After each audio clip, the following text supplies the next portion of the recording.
Afternoon to you all. Here I am with day 27 of Prophetic Mastery Moments. I'll just get the Instagram sorted out, which is not actually wanting to work yet. But anyway, that's all good. Let me continue on.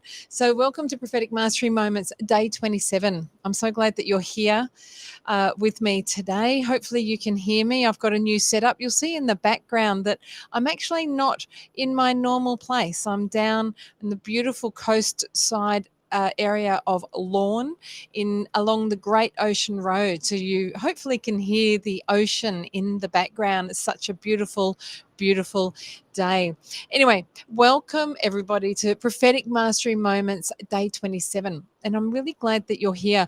I've decided that it's time for us to do some refreshing on prophetic etiquette, prophetic ways of wisdom. And what I will be talking about today is something that will never, ever go out of style. That is prophetic etiquette. I think that it's so important that we understand how important it is that when we are saying that we are representing God, that we represent him well. We represent him as someone that is filled with love because that is who he is.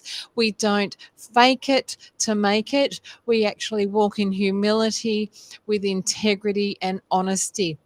So now we all know that one person who talks all the time. Right? Yep, you with me? They just go on and on and on, and they barely take a breath. They don't give anyone else a chance to speak. Well, it can be exhausting. I don't know how you feel about it, but it can be exhausting. The same thing can happen in prophetic ministry as well. I don't know if you've ever come across it. The truth is, a long word does not make a good word. Just in the same way, a long prayer does not make a good prayer either. Just because it's long doesn't mean it's good. Let me read you something from Ecclesiastes chapter 5, verses 3 and 7. A dream comes when there are many cares, and many words mark many words mark the speech of a fool. Much dreaming and many words are meaningless, verse 7 says. Therefore, fear God. It's pretty clear, isn't it? Many words can actually be meaningless. So here's the critical truth about prophetic ministry that I really want all of you to catch if you can. It's something that I have to remind myself of as well. 1 Corinthians 14:32 says, the spirits of prophets are subject to the control of prophets. By extension, the prophets are called to equip, Ephesians 4, to equip the saints for the works of ministry. Therefore, the spirits of those who prophesy are subject to the control of those who prophesy. The New Living Translation even puts it more clearly. Remember that people who prophesy are in control of their spirit and can take turns. Did you catch that? You are in control. Yes, it feels wonderful when that prophetic flow starts. You can feel all the buzz. Holy Spirit is moving. That person is reacting. But just because that's all happening doesn't mean to say that you should go on and on and on. You don't have to deliver a 20-minute prophetic word just because you feel something. You can be concise, and concise is kindness. You can also take turns. You can honor people's time. A big, long, lengthy word that doesn't have a lot of substance is a really tiresome word to have to process after the fact. So you want to try to be as clear and concise as you can possibly be. So a long word does not mean a great word. A prophecy does not have to be long to be powerful. Think about Jesus. He gave some very short prophetic words, or words that the Father was actually saying through him to the people, that changed people's lives. Sometimes these were just single sentences. For example, go and sin no more. Follow me. Your faith has healed you. Short, powerful, and life-changing. So let me tell you about something that happened to me at a cafe with a couple of friends years ago. It was at the end of 2020, and we were catching up for the first time in a very long time. The joy was tangible. It was just before Christmas and we were exchanging gifts. We were laughing and having the most wonderful time together.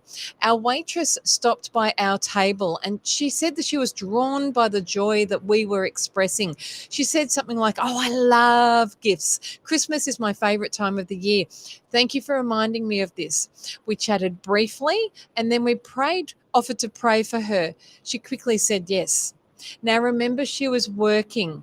I couldn't give her a 20-minute prophetic word in the middle of her shift. That would not be kindness, and that would not have been honoring of her employer's time and money either. So I gave her a brief prophetic word. I noticed her tattoos and I spoke about her writing and her and poetry. I released God's heart of love for her. The word was short, but it honored her time while she was working. Later, she saw us outside the cafe and came over and spoke to us again. She was calling us angels, and she shared that she'd been suicidal during the lockdowns that we had just lived through and was struggling with drugs. I simply said to her, "God can deal with that." She asked if she could hug me. I said, "Yes, of course." As we hugged, I whispered to her that she was beautiful and we exchanged details afterwards. Now, here's what actually ended up happening. The prophetic word was brief, but it changed her life. By Monday night, so this was probably the Saturday or the Friday before, she messaged me. "Thank you, all three of you beautiful angels. You have inspired me to actually go to a church I was heavily drawn to before seeing you." By Saturday evening, I received this message: "I have given myself to God." I cried and cried. I feel so happy to be back with God and to love God and know that He loves me. From a brief prophetic word at a cafe while she was working, a short honoring word in the right moment, it changed everything for her. And it can change everything for anyone that you are prophesying over. Jesus actually warned us about being too wordy. In Matthew 6, he actually covers it in verse 7. He says, "And when you pray, do not keep on babbling like pagans, for they think they will be heard because of their many words." The same principle applies to prophetic words. So, what does prophetic etiquette actually look like? What does prophetic etiquette look like? It looks like being brief and amazing. Hang on a minute. I've lost a lot of my notes. Let me try to find it for you. If you bear with me for a minute, I'll find it here. It means. Hang on. I've got some wonderful notes here. You can be brief and amazing. So, you want quality over quantity, depth over length, love over performance. 1 Corinthians 14:3, I'm always harping back to that. It says, "But the one who prophesies speaks to people for their strengthening, encouraging, and comfort." That's the heart of it. Strengthen, encourage, comfort.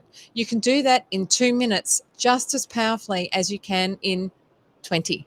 So let's honor people with our words, both in content and in delivery. If you want to read the full story about this woman at the cafe, it's in my blog. It's all on my website. It's called Fruit Happens, Coffee and God's Heart for the One. I'll put it in the link in the description. You'll be able to have a look at that. But that's all basically from me. I'd love to hear from you in the comments. Share this, get it out there, save it, follow, share the website with people. You know what it takes to get this sort of content out there in the world of algorithms. So remember, the power of a short, concise prophetic word can be life-changing. Maybe you've been on the receiving end of a long word that wasn't really helpful. To share your thoughts. Let me know what's actually happened. So thanks for joining me for day 27 of Prophetic Mastery Moments. I'll have a quick look at the chat. That's you, Irvin, Johnny. God bless you too. So I don't know what you mean by that's you. Were you wordy? I've been known to be very wordy, and the challenge is learning how to just really hone in and work out what is it that God really wants to say, Or does he even want us to say what it is that we think that he wants us to say? Do we need to hold it and pray it? I've just finished a training. Oh, that's right. I should say enrollment for Prophetic Mastery is open for a very short time. We're taking in another cohort at the moment. So it only happens periodically. So I'll pop the link to that for you to have a look at and join us if you would like to. Email me with any questions or pop some questions in the chat about it. I'd love for you to join me. But in the meantime, remember, short can be just as powerful as wordy. In actual fact, it's probably more powerful because it's easier for someone to take on what it is that you're saying. Short, powerful, punchy prophetic words are life-changing. We don't need to be wordy to be powerful. We need to, being concise is kindness. All right, we'll catch you soon. Remember, when I go live, to feel free to actually ask, say that you would like a prophetic word, and if I have time, I'm happy to stop and give you a prophetic word. But in the meantime, enough from me. We'll catch you soon. Lots of love, and bye for now. Bye.